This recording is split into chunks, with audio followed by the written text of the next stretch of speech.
아가서 1장 16절 보겠습니다. 아가서 1장 16절. 나의 사랑하는 자야, 너는 어여쁘고 화창하다. 우리의 침상은 푸르고 우리 집은 백향목 들고 잣나무 석가래로구나. 언약자손의 그 부르짖음이라고 하는 그런 그 내용 가운데 오늘 술람미의 마지막 그런 그 노래입니다.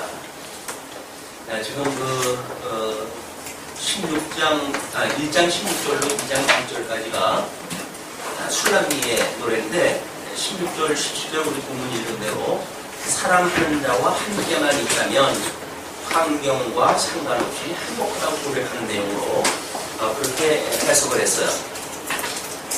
우리 오전에도 확인할까 했지만 이 세상은 잠시 있다 없어질 것 같습니다.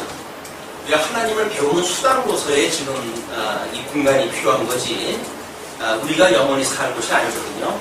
그렇기 때문에 이곳이 세상 사람들이 말하듯이 어떤 절대 가치가 있어가지고 꼭 그래야만 되는 곳이 아니에요. 우리는 이 세상 사람의 어떤 미혹에 걸리게 되면 이 세상에 흔드는 거에 쫓아갈 수밖에 없으니까 볼로 떡을 만들어 먹으라고 그러면 따라가야 되고 또 성전에서 뛰어내리라고 하는 자기 과시죠. 하나님께서 너의 발을 부닥치지 않겠다고 해줬으니까 자기의 과시 또는 자기한테 절을 하게 되면 천하를 다 준다고 그랬으니까 정치에 대한 그런 그 부분이에요. 그래서 사회, 경제, 정치하고는 모든 영역에 속한 되어진 것들이 사람들이 우리한테 미혹을 하는 겁니다. 이게 좋은 거야. 인생 한 번 살면 이렇게 살아야 되지 않겠어? 이렇게 이야기를 하거든요. 근데 아무런 분별력이 없으면 맞아, 그렇지. 그래서 우리가 그걸 줄레줄레 따라갈 수밖에 없어요. 왜냐하면 하나님께서 어둠 가운데 우리를 버려주시기 때문에 그렇습니다. 그래서 아무리 우리가 구속을 받았다고 하더라도 이 육체의 소욕도 그냥 이 세상의 그런 그 소욕을 따라가지고 살아갈 수밖에 없어요. 그래서 우리 육신의 정욕이나 또는 이런 그 이생의 자랑이거나 이런 그 정욕을 따라서 살아갈 수밖에 없기 때문에 끊임없이 우리의 예수 그리스도를 만나지 않으면 부여하신 그리스도로 채워지지 않으면 우리는 늘 허기지는 삶을 살아갈 수밖에 없어요. 아무리 먹어도 배가 고파요. 우리 히딩크 감독이 언젠가 나는 여전히 배고프다 유명한 말을 남겨놔가지고 많은 그 축구를 사랑하는 사람들한테 희망을 줬거든요. 우리나라 실력 가지고 16강 올라가고 8강 올라가는데도 히딩크가 하는 이야기가 나는 아직 배고프다 이렇게 이야기를 했어요. 많은 사람들이 박수갈채를 보내고 우리는 할 수 있어 그래가지고 난리를 갖다 쳤죠. 그게 빨간 옷을 입은 사람들이 마깃불을 달린 모자를 쓰고 그러고 그렇게 설레발을 쳤어요. 맞습니다. 이 세상 속에서는 그렇게 뭔가 욕심을 길러주지 않으면 잘할 수가 없어요. 그래서 아이들도 어렸을 때부터 백골을 키워놔야 돼요. 그러니까 욕심을 잔뜩 키워놔야 뭔가 성취욕을 가지고 정복욕을 가지고 그리고 아이들이 뭔가 출세지향적으로 살아가지 그냥 배통도 조금 가가지고 그냥 몇 숟갈 먹으면 배불러요 다 먹었어요 이런 욕심도 없어요. 그런 아이들은 욕심이 없으니까 뭔가 성취욕도 없어. 그래서 사회에 마치 불량품처럼 우리 생각을 하고 그러는데 그렇지는 않습니다. 우리 아이들이 살아가는 세계야말로 정말 우리 예수 그리스도 이분 한 분으로 살아간다고 하는 믿음을 가지고 살아가도록 우리가 키워줘야 되지 않을까. 내 못다한 그 욕심을 우리 자식들한테 채워주기 위해서 또 우리가 살아간다고 한다면 부모로서 못할 것인 것 같아요.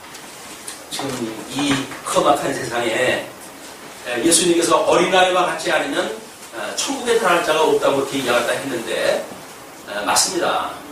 우리 주님이 아니면 아무것도 할 수 없다고 하는 어린 양 권세를 의지하는 자들만이 천국에 들어갈 수가 있는 거지. 세상에 무엇인가 가지고 있다고 해서 그걸 힘으로 자랑하는 자들은 결코 하나님 나라를 들어갈 수가 없는 겁니다.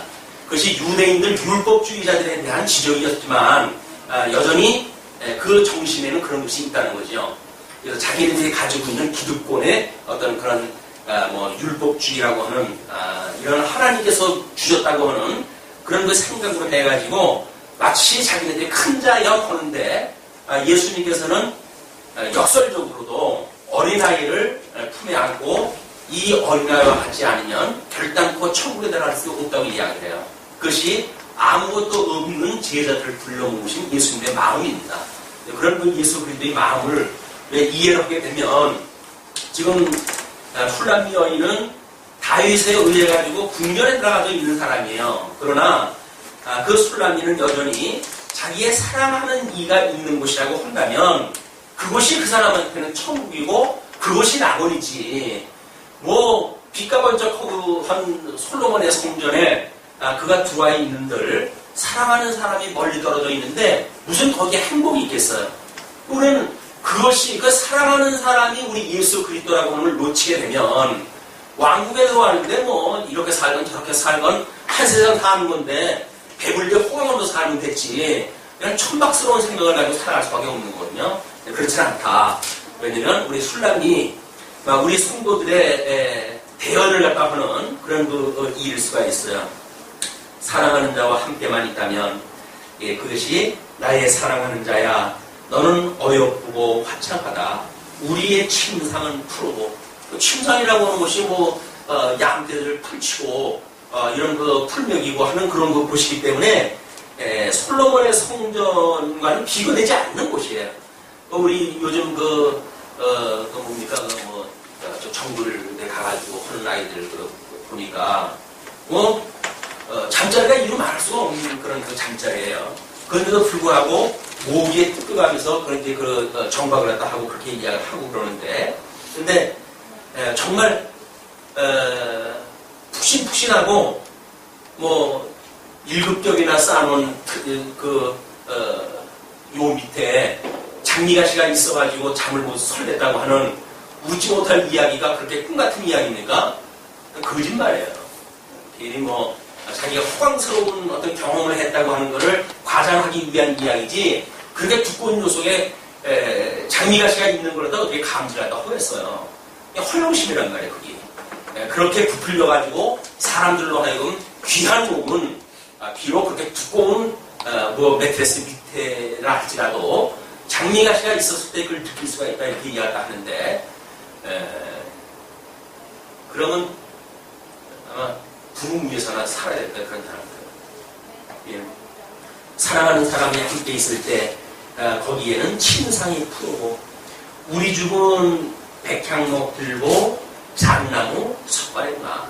그래서 어떤 그런 농가에서 확인할 수 있는 그런 것을 이야기를 합니다. 그러면서 2장 1절에 이렇게 계속되어져요. 자신을 들판에 흔한 수선하여 골짜기에 백합하라고 이렇게 이야기를 하는데, 아마 그 각주의 16절, 17절 각주를 이걸 달아놨어요. 제가 시편 84편 10절 말씀인데, 주의 궁정에서 한날이 다른 곳에서 첫날보다 나은즉 악인의 장막의 거함보다 내 하나님 문지기로 있는 것이 좋사오니. 그러니까 하나님의 일꾼으로서 하나님의 일을 하는 그곳이 우리들한테 가치 온 곳이지, 세상 사람들이 가르치는 장사꾼들이 마치 무엇인가 우리들한테 부풀려가지고 자랑하는 그것이 우리들이 거할 곳이 아니다. 이런 거는 많은 기자들이 그렇게 이야기를 합니다. 그리고 우리 제자들이 예수님한테 고백하는 것이 요한복음 6장 68절에 그렇게 소개가 되어지는데요. 시몬 베드로가 대답하되 주여 영생의 말씀이 계심에 우리가 네게로 가오니까. 예수님이 간다 어쩐다 이렇게 이야기를 하니까 다른 자들이 다 배를 위해서 떠난다고 그러니까 예수님께서 묻습니다. 너희들도 떠나려느냐? 이렇게 물어봐요. 그랬더니 베드로가 이렇게 예수님 귀에 듣기 좋은 얘기를 했어요. 주의 말씀이 여기 있는데 우리가 어디를 가겠습니까? 주의 말씀이 있는 곳이 우리의 행복이 있는 곳이고 예수 그리스도가 있는 곳에 우리가 함께 있는 곳이니까 내 안에 그리스도가 있고 그리스도 안에 내가 있다고 한다면 그 자체가 우리는 이미 영생이라고 하는 영원한 존재의 확증입니다. 뭐 아까 그 복음성가에도 그런 것이 있지만요. 영원히 확증을 받았다고 그러는데 그 영원히 확증받았다고 하는 그런 그 의미가 뭔지는 모르겠어요. 그 사람들이 노래 가사 붙인 거는. 그러나 그리스도 안에 우리가 있기 때문에 그리스도 안에 우리가 있다는 이야기 뭡니까? 하나님과 우리가 한 몸이 되어졌고 그래서 이 하나님 안에 우리가 살기 때문에 예수 그리스도와의 지체 간에 우리가 함께 사는 것이 교회 아니에요. 그게 하나님 나라 아니에요. 그러니까 하나님 나라가 그런 것이 감지되지 않는다고 한다면 그게 무슨 하나님 나라예요. 그건 교회가 아니에요. 그냥 이 공동체지, 공동체. 뭐 만만한 사람들끼리 뭐 야 그래도 뭐 우리가 나는 다른 그 사람들은 다 신앙생활하고 그러는데 우리도 교회라는 거 하나 만들어가지고 종교생활이라도 하자. 종교 모임이 아니고서야 지체인데 지체에 대하여 우리는 사랑의 관계지 지체가 결코 시기의 대상이나 미움의 대상이 될 수가 없다. 이 지체라고 하는 건 사랑의 대상이에요. 사람은 의지의 대상이 될 수가 없어요. 그 사람이 어떤 대통령이 우리 교회에 온다고 하더라도 그분은 우리의 어떤 그런 의지의 대상이 아니에요. 다만 복음을 가지고 있는 자로서 사랑의 대상일 뿐이에요.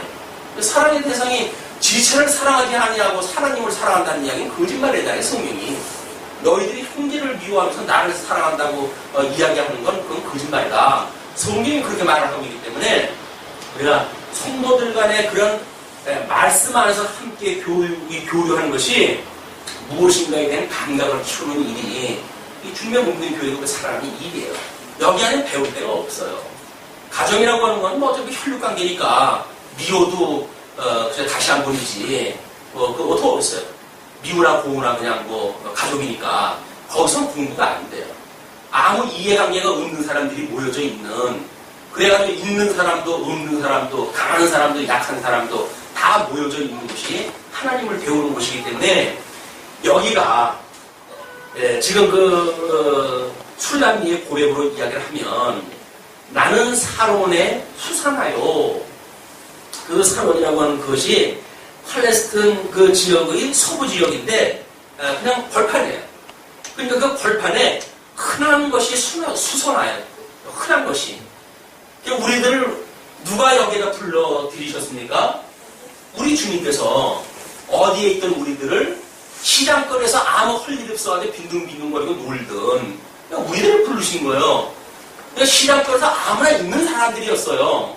특별하게 우리가 예뻐가지고 스카웃된 거 아니에요. 주님한테. 그냥 시장거리에 별 볼 일 없어가지고 놀던 그런 그 무리들이었었는데 주님께서 그 중에 우리를 불러가지고 너는 내 잔치에 오라. 초청을 받은 거예요.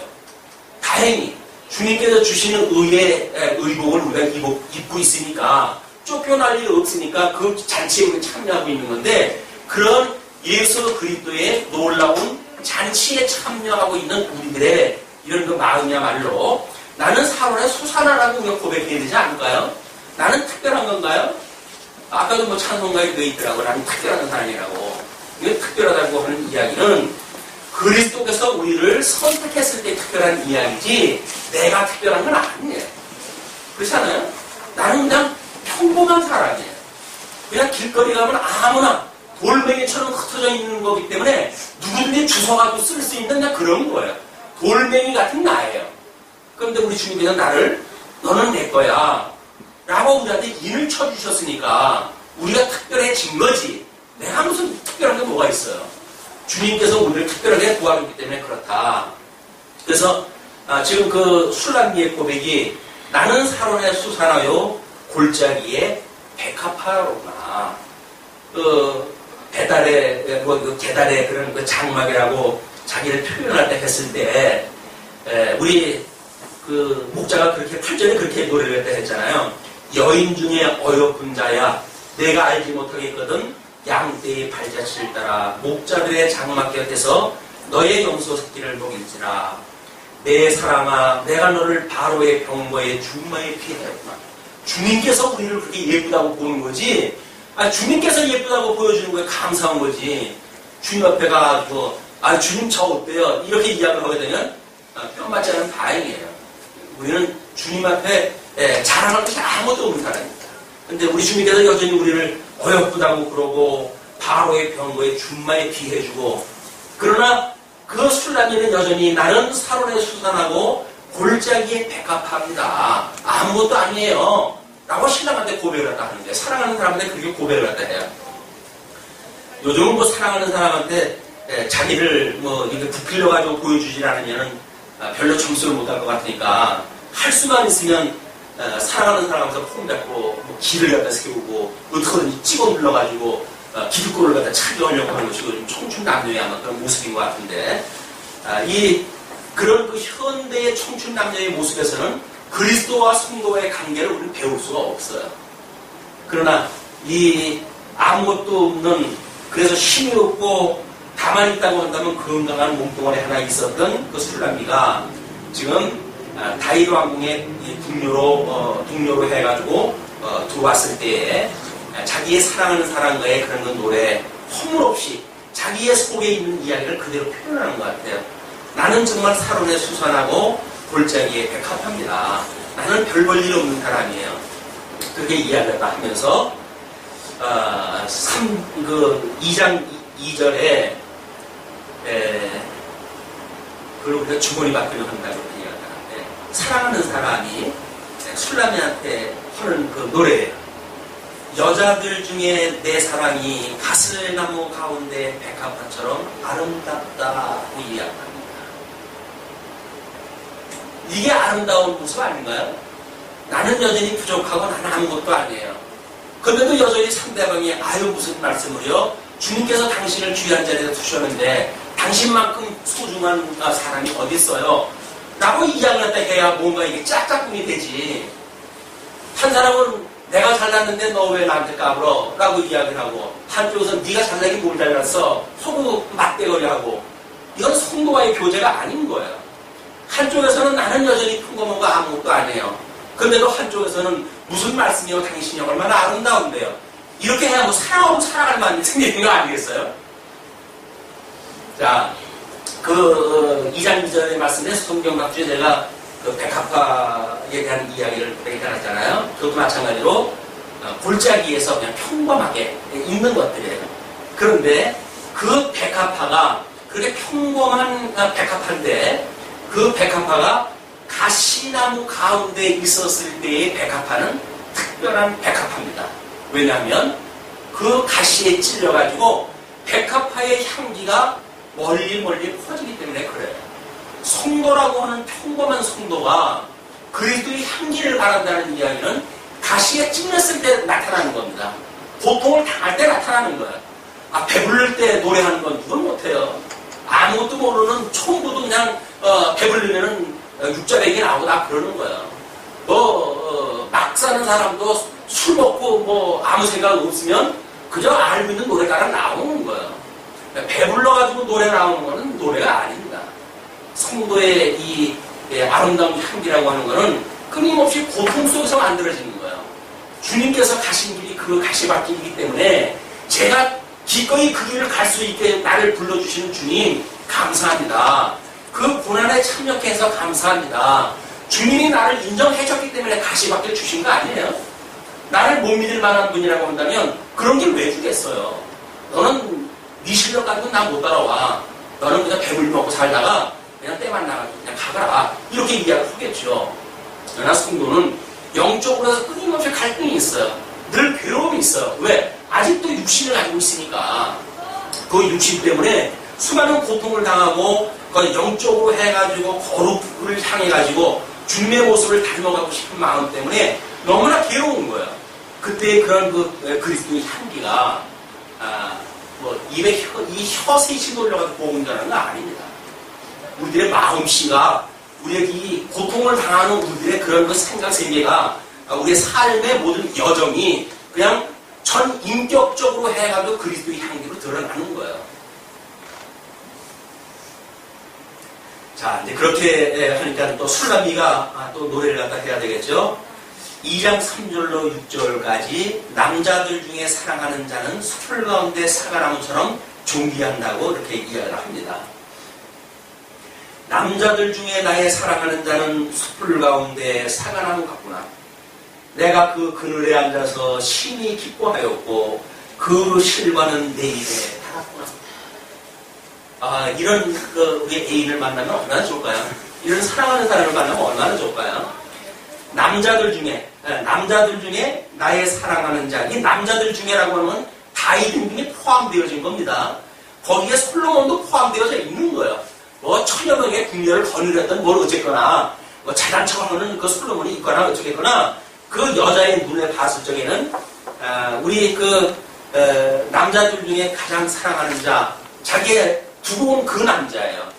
그런 그 사랑이기 때문에 그 사랑이 숯불 가운데 사과나무 같대요.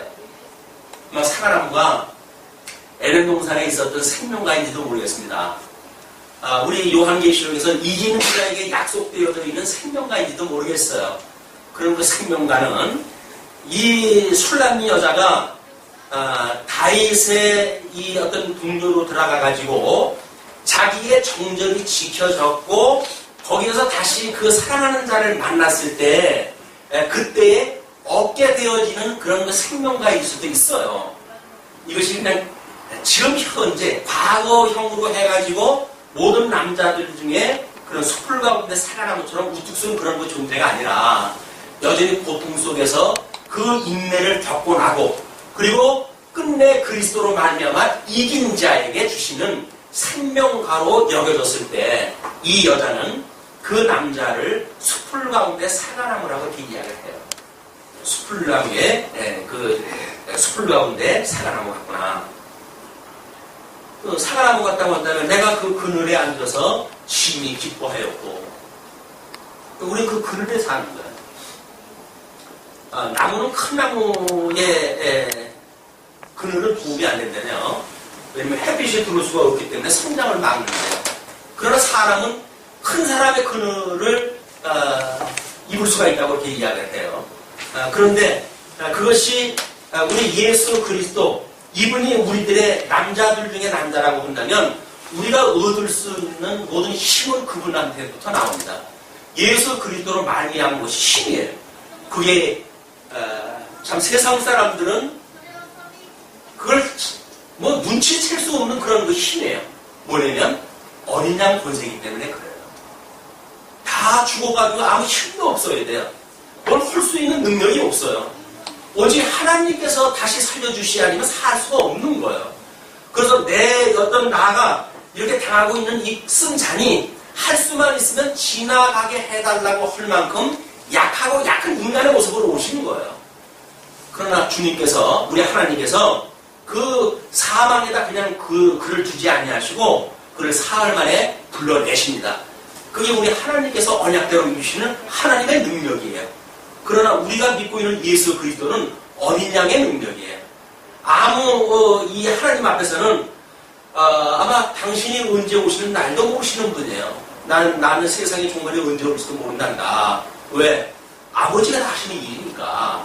아버지가 하신다고 믿는 그런 성자 하나님, 성도 하나님이나 성자 하나님과 삼위일체 하나님이 똑같아요. 근데 성자 하나님의 그런 겸손함이라고 하는 그거는 나는 다시 올 날도 세상 끝날도 언제 올지는 안 몰라. 모든 것들은 하나님 앞에 있단다. 하나님이 언약한 대로 만사가 이루어지는 거야. 이 예수 그리스도는 하나님과 언약되어진 사람이에요. 하나님이 언약하셨던 그 그리스도가 이 땅에 오셔가지고 그걸 주님께서 모든 걸 성취하시죠. 그러나 그 주님께서 성취하시는 그거는 하나님께서 언약대로 이루어가시는 하나님의 역사입니다. 그러니까 우리 고린도서에서 그러잖아요. 많은 역사가 있지만 성부 하나님은 한 분이고 많은 은사가 있지만 성령 하나님은 한 분이고 많은 직임이 있지만 주는 한 분이다 이렇게 이야기를 해요. 그래서 우리의 주가 되시는 분은 예수 그리스도 한 분이지만 그거를 언약대로 이루어가신 역사를 이루시는 그 하나님은 성부 하나님 한 분이에요. 그것이 우리가 삼위일체 하나님을 믿는 그런 그 이유입니다.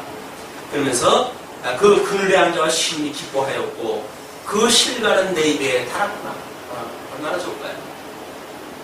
정말 그 생명의 말씀이 우리들한테 꿀송이 같아가지고 그 말씀을 사모하는 것이 우리한테 기쁨이고 행복이라고 한다면 돈 주고 살 수 없는 거 우리는 언제든지 먹을 수가 있는 거 아니에요? 그 사과나무 그늘 밑에서 앉아가지고 시장하면은 사과나무 열매 따가지고 먹을 수가 있는 그것이 우리들한테는 언제든지 주어져 있는 거야. 그런데 유감스럽게도 배를 타고 바다를 나갔다가 풍랑을 만나가지고 민물로 들어와도 강리까지 가는데 밤에 밤새도록 그 갈증으로 해가지고 죽은 사람이 그 민물을 떠먹으면 되는 건데 바닷물인 줄 알고 떠먹질 못해가지고 민물에서 죽었다고는 웃지 못할 그런 이야기가 있죠. 하나님의 말씀이 지철에 있는데 그 말씀이 왜 그렇게 먼지요? 바로 머리맡에 성경책이 있는데 그 성경책이 왜 그렇게 먼지요? 하나님 말씀은 먹을 시간이 없어요. 라디오만 틀게 되면, TV만 틀게 되면 온통 복음이 온천하게 깔리는데 그런데도 먹을 시간이 없어요. 배는 고파 죽겠는데 먹을 시간이 없어요. 이게 가련한 인생을 어떻게 하면 좋습니까? 우리가 정말 행복하다고 한다면 우리들은 손만 뻗치면 있어요. 우리 마음만 열면 거기 주님이 있어요. 우리 마음을 늘 높을 갖다 보고 계신 주님이 내가 네 문을 갖다 항상 두들기고 있다. 네가 문을 열면 내가 너한테 들어가 있을 거야. 그렇게 우리가 초청하다 혼내도 불구하고 그냥 문을 꼭 닫아 걸고 당신이 여기 왜 들어와요? 여기는 나의 세상이에요. 이렇게 이야기를 해가지고 천상천하 유아독존이래나 어쨌든 지가 하나님이라고 이야기를 하니까 그냥 어쩔 수가 없는 거야. 그러니까 하나님은 다 주실 거 다 줬어요. 다만 그걸 먹느냐 안 먹느냐는 우리한테 달린 거예요. 그렇기 때문에 그게 행론이야. 어쩔 수 없이 안 믿으면 가는 거고 믿으면 초청에 우리가 응하게 되어지는 거고 어쩔 수가 없어요. 그러면서 그가 나를 인도하여 잔치집에 들어갔으니 그 사랑이 내 위에 기로구나. 그가 나를 인도해가지고 아마 이 잔치집은 나중에 아마 생각하는 사랑하는 사람과 만나가지고 결혼한 잔치집이었으면 얼마나 좋을까요? 거기에 기정도를 세웠다고 하니까 아마 승리의 깃발을 세우고 이것이 바로 여호와 이시 하나님께 승리하시게 했다라고 하는 그런 그 기였으면 좋겠어요. 우리들의 그 기가 나중에 어떤 그 고난이 있다고 하더라도 그 고난을 감내하고 그리고 예수 그리스도와 만나가지고 정말 우리가 그동안 약혼을 하고 살아가는 거 아니에요? 예수님 초림에 예수님을 믿는다고 하는 거는 우리가 약혼 상태로 살아가는 거예요. 그분하고 온전한 결혼을 갖다 한다는 이야기는 재림을 갖다 하실 때 우리가 그분하고 결혼이 이제 결혼식이 되어지는 거니까 그분하고 결혼식에 참여가 되어져서 이 길을 꽂고 잔치에 참여되어지는 우리의 소망이었으면 좋겠습니다. 자, 그러면서 너희는 검포도로 내 힘을 돕고 사과로 나를 시험케 하라. 내가 사랑함으로 병이 났습니다. 사랑하기 때문에 병이 났으니 상사병이에요. 상사병. 몸은 왕궁에 있어가지고 얼마나 좋은 조건을 사는지 모르겠어요. 그러나 그 사랑하는 그런 마음 때문에 병이 들었어요. 마음이 아파요. 사랑하는 사람만 생각을 하게 되면 눈물이 나요. 이것이 예수 그리스도를 바라보는 성도들의 그런 그 마음이겠죠. 그러니 검포도로 내 힘을 돕고 사과로 나를 시험케 해서 이 병난 거를 치유했으면 좋겠다. 예수님을 말씀 중에 만나고 꿈 중에 그 예수님을 만나고 우리의 일상 속에서 그 주님을 만난다고 한다면 성도의 관계 속에서 주님을 만난다고 한다면 우리는 말없이 행복할 거야. 그러나 그 주님이 멀리 계셔가지고 만날 수가 없기 때문에 우리는 늘 마음에 고통을 가지고 살아가게 되어집니다. 그가 왼손으로 내 머리에 베게 하고 오른손으로 나를 안는구나. 사랑하는 사람의 포옹하는 장면이죠. 침상에서 그렇게 그 남자를 갖다 그리고 있는 술람미의 이야기가 소개되어집니다. 그러면서 7절에 내 사랑이 원하기 전에는 흔들지 말고 깨우지 말라고 이렇게 이야기를 해요. 예루살렘 여자들아, 내가 노루와 들사슴으로 너희에게 부탁한다. 내 사랑이 원하기 전에는 흔들지 말고 깨우지 말습니다. 그렇게 가고 싶은 마음이 간절하지만 그런 거를 지금 이 술라미는 어떻게 보게 되면 그 꿈 속에서밖에는 그걸 만날 수가 없어요. 우리 노래말에도 그런 게 있더라고요. 밖에 길이 없어 가소운 길인가 또 뭔가 거기에 나오죠. 꿈길밖에 길이 없다. 함진이가 꿈길밖에 길이 없대요. 그냥 잠자리에 들었을 때 그 주님 앞에 우리가 기도하고 잠이 든다고 한다면 이 잠자는 중에 주님을 정말 편한 마음을 가지고 내 영혼을 주님께 의탁을 합니다. 그래서 내 영혼이 주님 앞에서 정말 참 안식을 얻으면서 한밤을 우리가 지내면 얼마나 좋겠어요. 근데 낮 동안에 심사가 괴롭고 고통스럽게 있어가지고 잠도 안 와요. 너무 괴로워요. 잠도 안 와요. 자려고 하면은 자꾸 머릿속에 온통 서러웠던 일들, 억울했던 일들로 해가지고 머리가 돌아요. 그렇게 해서 우리는 우리 영혼을 주님 앞에 맡길 수가 없는데 술라미는 그 예루살렘 여자들한테 이제 부탁을 했다고 하면서 내 사랑이 원하기 전에는 흔들지 말고 깨우지 말라고 얘기를 합니다. 주님께서 만사가 때가 있는데 우리 하나님이 이스라엘 백성들을 인도해 내실 때에 때가 이름에 이렇게 됐죠.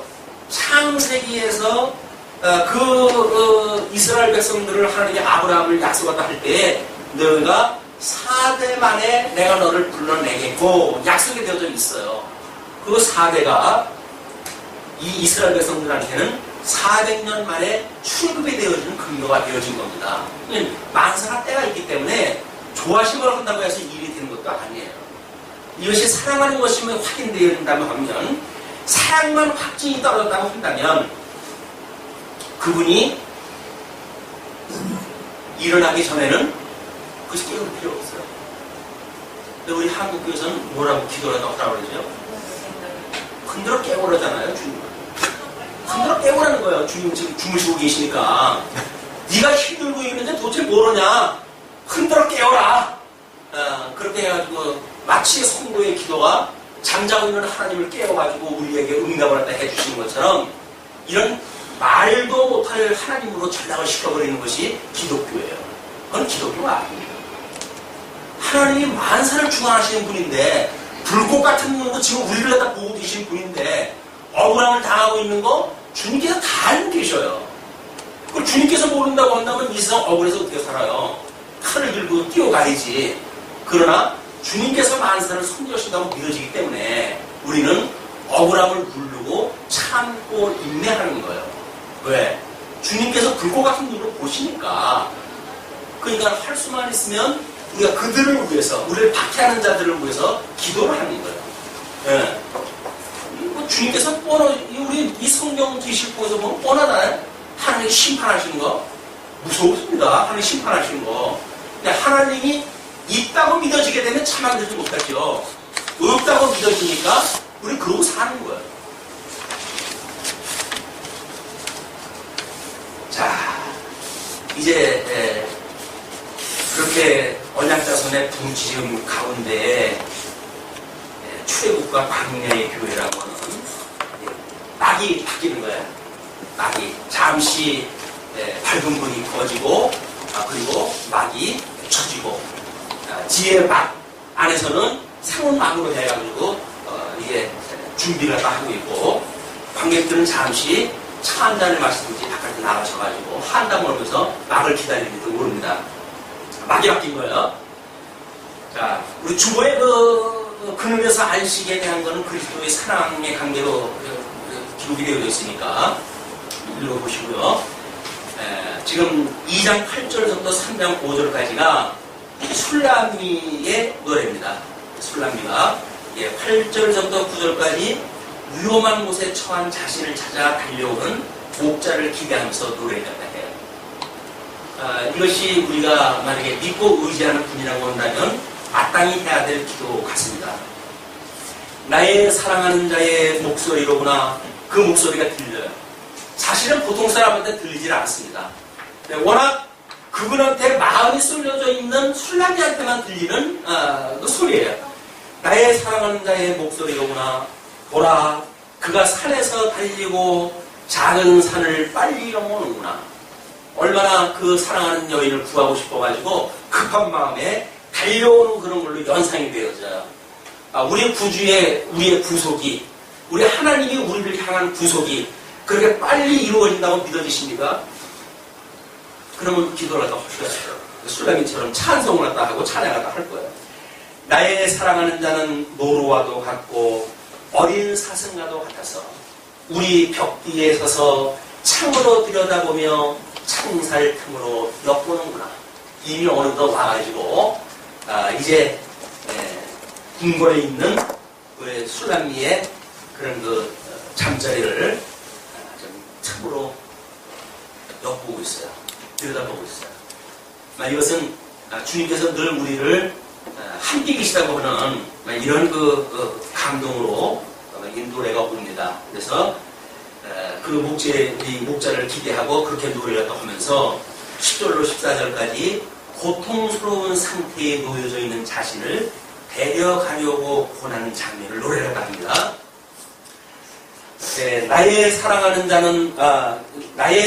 자가 내게 말하여 이르기를 나의 사랑, 나의 어여쁜 자야 일어나서 함께 가자. 우리 주님께서 우리의 손목을 붙드시고 이제 가자. 얘야 이제 가자. 어디로요? 아버지의 집으로. 아버지의 집으로 가자고 합니다. 그 아버지의 집이 그리우십니까? 사모하시는 곳입니까? 땅은 방상인데 거기 언제 가도 갓집인데 기왕이면 여기서 더 즐기셔야 가시렵니까? 개똥같게 불러도 이승이 났다고 여기서 더 그렇게 허기를 사모하십니까? 그렇다고 한다면 우리는 아직도 거기에 가고 싶은 마음이 없어요. 그러나 술라미는 나의 사랑하는 자가 내게 말하여 이르기를 나의 사랑, 나의 어여쁜 자야 일어나서 함께 가자. 주님께서 가자고 그러면 우리는 언제나 떠날 준비가 되어져 있는 것이 사랑하는 사람들의 관계가 아닌가요? 그래서 주님께서 얘야 내가 이번에 너 같이 함께 갈 길이 상당히 어려운 길이고 힘든 길인데 같이 가려느냐? 라고 주님이 우리한테 선봉을 붙고 우리한테 이야기를 해요. 우리는 어린아이가처럼 발버둥을 치면서 여지껏도 고생을 했는데 또 무슨 고생이냐고 첫사랑 기다리다가 눈이 짓물렀는데 이제 만나는가 했더니 또 무슨 고생이냐고. 애굽에서 400년 동안 종로로서 했으면 됐지 광야에 40년 동안 또 고생을 했다고 하라고요? 우리를 죽이지 모터리어까지 끌고 나와가지고 우리를 갖다 이 고생을 시킵니까? 그것이 이스라엘 백성들의 고통이었어요. 우리를 죽일 데가 없어가지고 사막까지 끌고 나와가지고 죽일 겁니까? 이스라엘 백성들이 했던 그런 고통이에요. 그러나 우리 주님께서는 여전히 우리한테 그러실 거예요. 구약의 그런 그 식구들이 아무리 그렇게 이야기했다고 하더라도 너는 어떻겠니? 나하고 함께 하려느냐? 주님 저 손해볼 일 같아서 그건 이번에 말하겠습니다. 다음에 하죠. 네. 다음이 있을지는 모르겠어요. 다음이 우리한테 있을지는 모르겠어요. 그 다음 주님께서 안 주신다고 한다면 안 간 상태로 해가지고 우리 인생의 마감이 되어질 겁니다. 자, 겨울도 지나고 비도 그쳤고 지면에는 꽃이 피고 새해 노래할 때가 이르렀는데 방구의 소리가 우리 땅에 들리는구나. 목가풍적인 그 풍경이 눈에 이렇게 들어오십니까? 겨울도 지나고 비도 그쳤고 아마 지금 때 같아요. 지면에는 꽃이 피고 새해 노래할 때가 이르렀는데 제가 집에 걸어가다 보면 어떤 집 울타리에 빨간 그 매화꽃이 있는데 피었어요. 참 오면서 가면서 야 세월이 이렇게 해가지고 꽃이 또 폈구나. 그 꽃이 폈는데 과연 내 인생의 꽃으로 봤는지 아니면 타자의 꽃으로 보았는지 지나가면서 그 꽃을 보면서 지나가고 있습니다. 그런데 거기에 방구의 소리가 우리 땅에 들립니다. 방구의 소리, 우리 그 비둘기의 소리가 왜 슬프게 들리죠? 그 눈동자는 온통 사변을 갖다가 경경을 하고 해가지고 그냥 이리저리 해가지고 올망돌망 돌아가고 목소리는 내가 구구구구 하면서 서로 뒤틀리는 그런 것인데, 이것이 지금 우리 술람미가 그 자기의 어떤 그런 그 사랑하는 자를 그리면서 불렀던 노래예요. 13절, 무화과 나무에는 푸른 열매가 익었고 포도나무는 꽃이 피어 향기를 토하는구나. 나의 사랑, 나의 어여쁜 자야, 일어나서 함께 가자. 지금 무화과 나무에서 푸른 열매가 익었다는 이야기는 천열매가 맺은 거죠. 이 무화과 천열매는 먹질 않습니다. 그거는 지금 가난한 자들이 언제든지 먹을 수 있게끔 그렇게 하고, 그래서 그거를 대체적으로 따냈을 때 다음에 맺는 열매가 어떤 그 먹을 그 음식이 되기 때문에 늦게 맺는 그런 그 열매를 먹는 거지, 봄에 이렇게 맺는 열매는 먹는 열매가 아니에요. 그러니까 이것이 아마 출애굽을 했던 이스라엘 백성들의 초기 상태, 그 고통의 상태를 이야기한 것이 아닌가, 그런 생각이 들어요. 그래서 우리가 모세 오경에서 언약되어진 하나님께서 아브라함에게 언약했던 이스라엘 백성들을 인도해가지고 신명기까지, 출애굽기에서 신명기까지의 내용이 전부 광야에서 이야기되는 거야. 그러면 하나님께서 이 선민에게 언약했던 것이 이루어지는 것은 한마디로 광야에서 완성입니다. 그리고 그 모세 오경 전체가 언약한 것이 선민국가에서 이루어지는 거 아니겠어요? 그러니까 우리가 언약자손으로 예수님이 이 땅에 오셔가지고 그 초림 예수를 믿는 것, 그거는 광야의 그 언약자손에 주신 그런 언약의 개념이에요. 그러나 우리가 광야를 떠나가지고 가나안 땅에 들어가고 거기에서 하나님 나라를 누리고 사는 것이 선민국가를 누리고 사는 겁니다. 그렇기 때문에 우리가 찬송을 부를 때 요단강 건너가 만날이라고 노래 부릅니다. 며칠 후 요단강 건너가 만날. 그런데 요단강 건너가지고 만날 생각은 안 하고 이 땅에서 뭔가 휴업을 보겠다고 이야기를 하니까 답답한 거야. 하나님도 답답한 거야. 포도나무는 꽃이 피어 향기를 토하는구나. 나의 사랑, 나의 어여쁜 자야, 일어나서 함께 가자. 14절에 바위 틈 낭떠러지 은밀한 곳에 있는 나의 비둘기야, 나로 내 얼굴을 보게 하라. 내 소리를 듣게 하라. 내 소리는 부드럽고 내 얼굴은 아름답구나. 근데 아름다운 그 비둘기가 있는 곳이 천길 만길 낭떠러지 그 앞에 있는 거예요. 위험천만한 그곳에. 그래서 이 남자가 구해주지 않으면 도저히 안 될 만한 그런 그 상태에 있는 그런 그 지금 비둘기의 상태로 해가지고 14절에 그렇게 이야기를 합니다. 그러면서 15절로 17절, 포도원을 놓고 오는 작은 여우를 제거해달라고 사랑하는 자에게 요청하는 장면이 소개가 되었어요. 우리를 위하여 여우, 곧 포도원을 거는 작은 여우를 잡으라. 우리의 포도원에 꽃이 피었습니다. 이 포도원에 이 담장을 헐른다는 이야기는 결국 하나님 나라를 침노한다는 이야기 아니에요. 그래서 우리 예수님께서도 당신이 선한 목자라고 하는 걸 이야기를 하시면서 양의 문이라고 그렇게 이야기를 하시죠. 이 양의 울타리가 그 목자만 그 문으로 출입을 해요. 그리고 도둑들은 담을 넘어가서 들어오는 사람들이 도둑들이에요. 그러니까 우리가 하나님 나라를 지키는 것도 예수 그리스도, 우리의 생명이 되고 길이 되시는 예수 그리스도를 통해서 들어가는 것이 하나님의 나라지. 우선 아까도 이야기했던 그런 해안의 철학 세계, 이런 초등학문의 세계, 이런 걸 가지고 구원을 받겠다고 하는 그 이야기는 말이 안 됩니다. 그냥 종교다원주의라고 하는 건 철저히 사단의 본세예요. 종교다원주의가 있을 수가 없어요. 예수 그리스도로 한 분만으로는 구원이 가능한 거지, 종교라고 하는 이름으로 구원되는 거 아닙니다. 아량이 넓으신 것 같아요. 이 종교 저 종교 다 수용한다고 그러니까. 근데 이 남자 저 남자 다 수용하는 건 음부예요. 우리는 예수 그리스도 한 분만이 우리의 신랑으로 우리가 섬기는 거지, 아무나 그렇게 쳐다보지도 않는다. 그것이 적어도 이 예수님을 우리가 사모하는 우리들의 마음 아닐까요? 근데 그런 절박함이 없으니까 그냥 꽁 감는 게 매라고 그렇게 해가지고 구원받는다고 그러는데 불교를 믿으면 어떻고 마음에 들 믿으면 어떻고 없어요. 이렇게 이야기한단 말이에요. 그러나 예수 그리스도가 아니면 들어갈 수가 없습니다. 그러나 그렇다고 해서 들어가려면 들어가라고 해가지고 내버릴 수가 없잖아요. 그러니까 우리를 위해서 여우 곧 포도원을 흐른 작은 여우를 잡으라. 이게 미혹의 권세예요. 음부의 권세예요. 율법주의가 될 수가 있고 또는 헬레니즘의 철학이 될 수가 있고 영지주의가 될 수가 있는 거예요. 이런 것들로 해가지고 그냥 주님의 몸된 교회의 모든 그 일들은 신령한 세계의 관점으로 우리한테 보여주는 거거든요. 그래서 우리의 씨름은 혈과 육에 대한 것이 아니라고 그래요. 공중 권세 잡은 자들에 대한 이야기란 말이에요.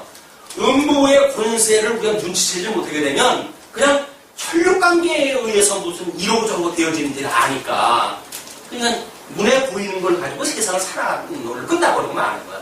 그러나 우리는 신령한 세계를 보며 살아가는 이다. 신령한 세계라고 하는 그것이 신령한 분이 아니면 볼 수가 없죠. 나의 사랑하는 자는 내게 속하였고 나는 그에게 속하였구나. 예수님이 하신 말씀이에요. 내 안에 너희가 있고 너희 안에 내가 있다. 하나님 안에 내가 있는 것처럼 내 안에 너희가 있는 거야. 그 이야기예요. 그 생명이 우리가 예수 그리스도 안에 있단 말이에요. 생명이라고 하는 것이 이 숨쉬는 생명이 아니잖아요. 지금 영원한 영생을 얻었던 이 영원한 생명이지 이 숨은 흙으로 만들어진 이 물건이 쉬는 숨이기 때문에 그냥 목줄 잘라버리게 되면 그냥 멈추고 마는 거예요. 그게 생명이 아니에요. 근데 그게 생명인 줄 알고 백수로 해야 된다고 그러니까 그게 무슨 의미가 있어요. 하나님을 모르고 사는 백수는 저주입니다. 우리 하나님 앞에 이제 모든 걸 깨닫고 했다고 한다면 다시라도 우리 주님이 오라고 하시는 날 갈 수 있는 준비를 갖다 해야 되죠. 그게 우리 노인학에서 준비하는 일이에요. 주님 앞에 갈 걸 준비하는 거예요. 언제라도 주님이 오라고 한다면 저 갈 수 있어요. 라고 하면 준비를 갖다 해야 되는데 자꾸 있는 동안에 쌓아놓고 이걸 해놔야 되니까 언제 가시렵니까? 이거 쌓아놓고 바꿔와가지고 쌓아놓은 거는 언제든지 무너져야 할 거 아니겠어요. 요즘 그런 생각이 들더라고요. 어떻게 노후 준비를 했다 볼까? 뭐 가지고 있는 건 없지만 하나들 버려야 되는 거 아닐까? 그런 생각이 들어요. 만약에 내가 죽고 나오게 되면 이거 다 쓰레기통으로 버릴 거고 내한테나 기준을 갖다 했지 내 아들놈이 그걸 귀하게 여기겠어요? 내 믿음의 후배들이 그걸 귀하게 여기겠어요? 아무것도 안 해요. 그냥 내 일생 살다가 내가 깨달은 거 전하다가 그냥 가면 없어지는 건데 그걸 어떻게 저걸 없애야 되는가? 그래. 믿음의 후배들이 뭔가 뭐 신학에 관심이나 있고 그렇다고 한다면 뭐 도서관이라도 만들어서 같이 막 공부할 수 있는 그런 그 공간이라도 만들었으면 좋겠건만 뭐 그런 거 하지도 않고 먹고 살기 바쁜데 언제 뭐 신학을 공부하고 그럴 수 없겠어요. 할 일은 목사나 공부라고 하지. 그러나 그냥 노인학이라고 하는 거는 가지고 있는 걸 정리하는 거야. 하나, 둘, 몸뚱아리도 마찬가지예요. 새로 감옥을 갖다 해야 쓸 것이 아니라 망가지게 되면 이건 공덕되게 됐구나. 이 공덕되게 되면 참 포용되는 거야. 끊어내는 거야.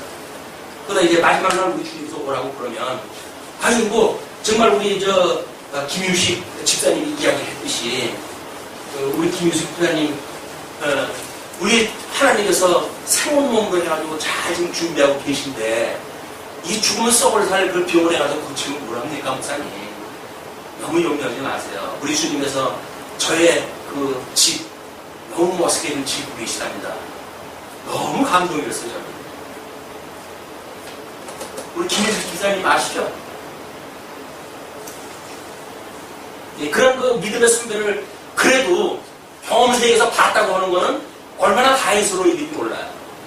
정말 초연하게 죽음을 갖다 기다리고 그 고통스러운 육신을 갖다가 아무런 그런 두려움도 없이 그 고통을 인내하시면서 성경을 쓰시고 옛날 그 복음성가를 쓰시고 그렇게 하면서 하루 종일 보내셔요.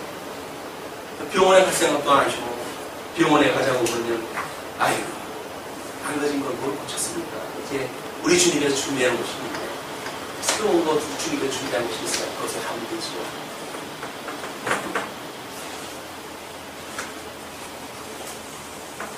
참 인생이 우스운 일이에요. 우리 다윗하고 그렇게 친분 관계에 있던 사람이 솔로몬 시대가 오게 되어지니까 원수가 되어져 가지고 척결에 되어지고 그분이 그렇게 좋다고 했는데 그분 아들은 저를 있는 대로 해가지고 훌륭을 하다 해야 되고 그게 인생이에요.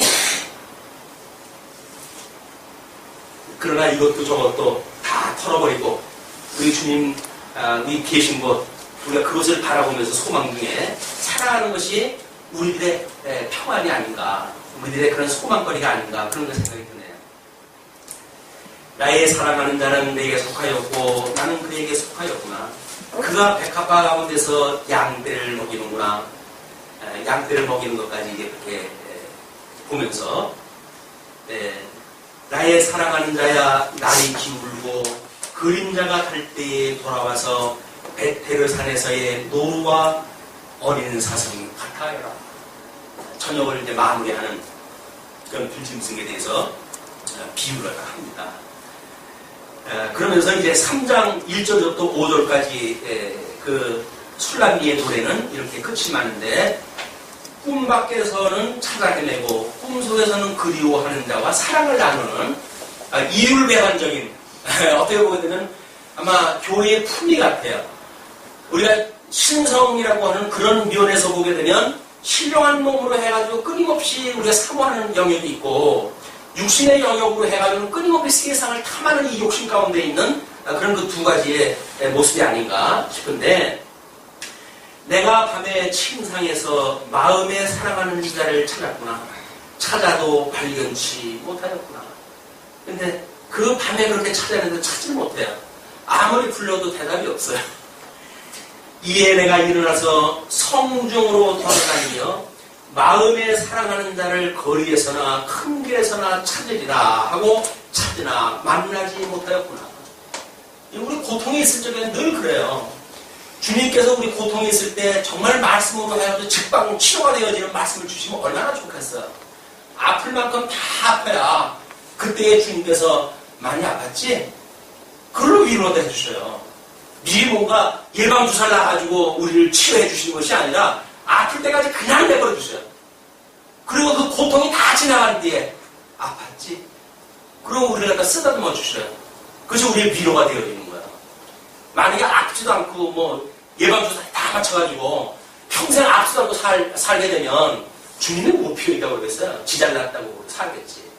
그러나 조그만 그 고통인데도 불구하고 고통에서 내가 자유롭지 못해요. 그 고통이 나를 갖다 놔주질 않아요. 계속 괴로워요. 근데 그 고통의 고비가 넘어가니까 주님께서 힘들었지 라고 위로를 갖다 해주셔요. 이에 내가 일어나서 성중으로 돌아다니며 마음에 사랑하는 자를 거리에서나 큰 길에서나 찾으리라 하고 찾으나 만나지 못하였구나. 성중에 순행하는 자들을 만나서 묻기를 내 마음에 사랑하는 자를 너희가 보았느냐 하고. 이것이 솔로몬 어부의 사랑 관계에서 이런 노래가 나올 수가 없잖아요. 아니 궁에 있는 솔로몬을 왜 찾아 헤매요? 찾아 헤매는 거는 또 차치를 갖다 하고 나중에는 순례꾼들한테 욕까지 보여요.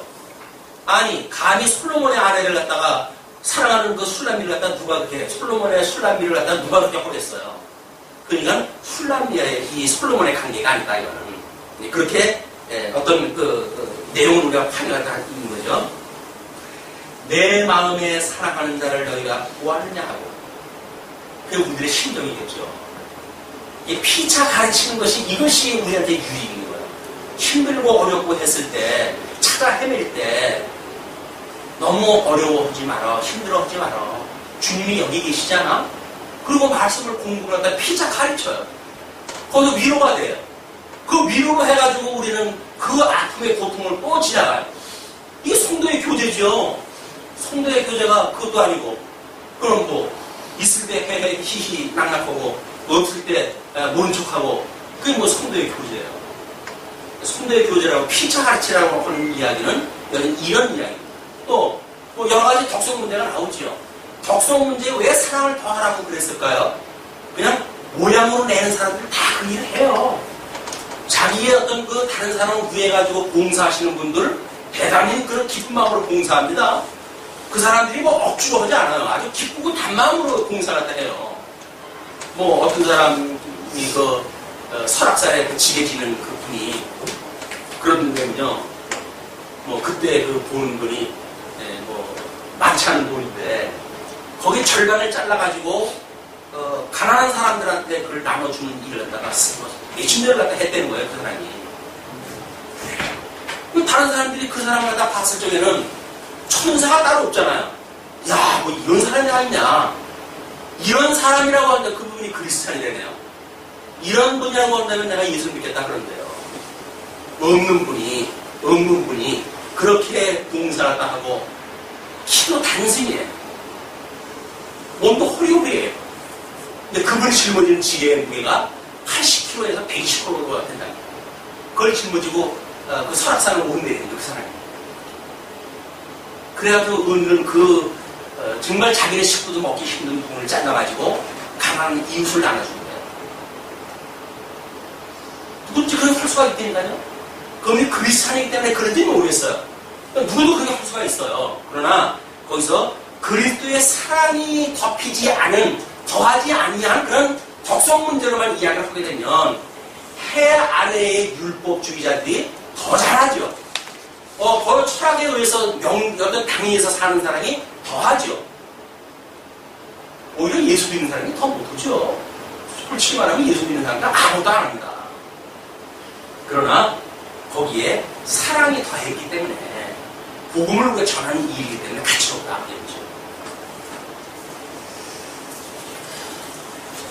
그러면서 그들을 떠나자마자 마음에 사랑하는 자를 만나서 이제 그들 이리저리 수소문을 갖다 하다가 막 발을 갖다 옮겼는데 사랑하는 자를 만났어요. 그를 붙잡고 내 어미집으로 나를 잉태한 자의 방으로 가기까지 놓지 아니하였노라. 자기 출생지 그쪽으로 해가지고 붙들고 살아가는 이하고 함께 거기에 갔다는 이야기예요. 자, 이제 그 5절로 해서 끝이 맺습니다. 예루살렘 여자들아, 내가 노루와 들사슴으로 너희에게 부탁한다. 사랑하는 자가 원하기 전에는 흔들지 말고 깨우지 말지니라. 그래서 꿈속에서 이렇게 아름다운 꿈을 꿨으니까 얼마나 개우는 잠을 잤을까요? 아마 꿈속에서 이렇게 만나는 걸로 해서 해피엔딩으로 해가지고 눈을 떴어요. 얼마나 기쁘겠어요. 그러니까 위로가 되어져서 예루살렘 여자들아, 너희들은 그 사랑하는 자가 원하기 전에는 흔들지 말고 깨우지 말십니다. 또 한 번이 넘었어요. 또 위로가 되어졌어요. 그래서 또 한 밤이 온다고 할지라도 밤속에서 그렇게 헤맨다 할지라도 그 주님을 만난다고 한다면 우리는 위로가 될 수가 있어가지고 깨우지 말라고 그래요. 그게 사랑하는 사람에 대한 배려입니다. 주님을 사랑한다고 하면서 뭐 있는 대로 흔들고 보호자를 흔든다 어쩐다 해가면서 기도를 하다 한다고 그러는데 기도는 그런 기도가 아니죠. 하나님의 나라가 이 땅에서 이루어지는 걸 기도를 하다 하는 거지. 그래서 뭐 세상 사람들이 요구하는 비나이다 하는 그런 그 기도라고 하는 게 아니잖아요. 물론 비나이다라고 하는 그런 영역은 뭐 기독교도 마찬가지겠죠. 그러나 그 영역이 같다고 하더라도 우리의 기도 내용은 문제 해결에 초점이 있는 게 아닙니다. 우리들의 기도의 이 소망은 그 기도를 통해서 하나님의 선한 뜻을 분별하겠다는 거예요. 왜 이 아픔을 저한테 주셨는지 그 이유를 알고 싶다는 거예요. 그래서 그것이 기꺼이 주님의 뜻이라고 한다면 기쁨으로 그걸 받아들일 수가 있게 해달라는 거예요. 그게 우리들의 기도지요. 그런 기도의 영역의 범위에 제한이 어디 있겠어요? 모든 영역이 다 포함되어 있는 거지. 이것이 우리 하나님 앞에 드리는 그런 그 기도다. 그래서 흩어져 있는 한 주 동안도 끊임없이 하나님의 선한 뜻을 구하는 쉬지 않고 기도하는 한 주간의 되기를 빌면서 말씀 주십니다.